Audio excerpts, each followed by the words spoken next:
بأعداد كبيرة. بروما لديدي دروغبا، توسيع والاعتراض موجود.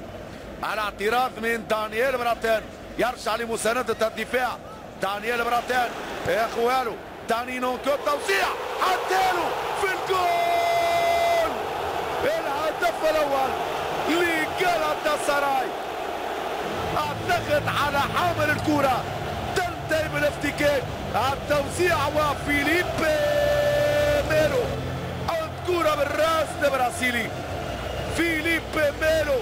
هذه الإعادة، الضغط من ديدي دروغبا على دانيال براتان، افتكاك من داني نونكو، التوزيع وقادم من الخلف دون رقابة. لاعب وسط الميدان، لاعب الارتكاز فيليب ميلو براسية قوية يغالب يوان فيلان ويفتتح التسجيل لجالاتا سراي.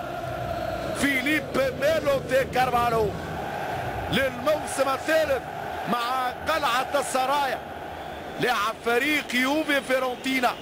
لميلو، ايمانويل ايبوي لبروما، 1-2. تفاهم كبير بين بروما وايبوي. يمشي لفواري، الكرة الثاني، عمل كبير. ويسلي شنايدر يسجل الهدف الثاني بعد عمل ومجهود كبير للإيفواري ايمانويل ايبوي. قلت تركيز كبير لفريق جالاتا سراي للرواق الايمن، وتفاهم كبير بين ايبوي وبروما. كرة يتوغل من خلال ايبوي، ننتظر الإعادة. كان في بداية العملية أكثر الصورة هذه التمريرة الأخيرة في اتجاه ويست شنايدر، عمل أكثر من 50 متر. ايبوي من مناطق جالاتا سراي يتجاوز وسط الميدان، 1-2 بينه وبين بروما. هذه الإعادة في الأخير تمهيد في مكان مناسب. وشنايدر مدرب فريق اف سي كوبنهاغ سولباكان اكيد تفضل هذه النقطة.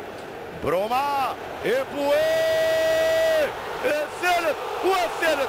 هذه الخطورة، قلت نختار رياضي من اليمين من ايمانويل ايبوي، رجل الشوط الاول لحد الان، وهدف ايفواري 100%.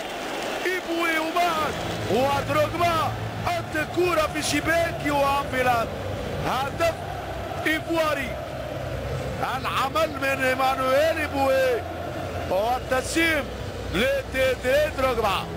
الخطورة تأتي من يمين جالاتا سراي، و45 دقيقة ممتازة لإيمانويل ايبوي.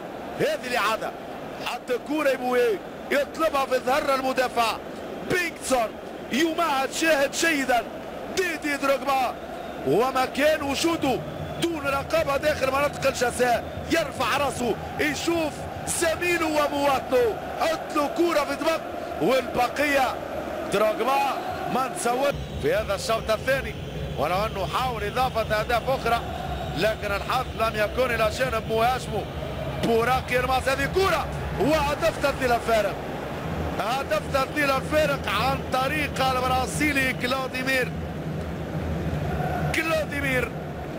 يتمكن من تبديل الفارق قبل اقل من 3 دقائق. قول دقيقة 88.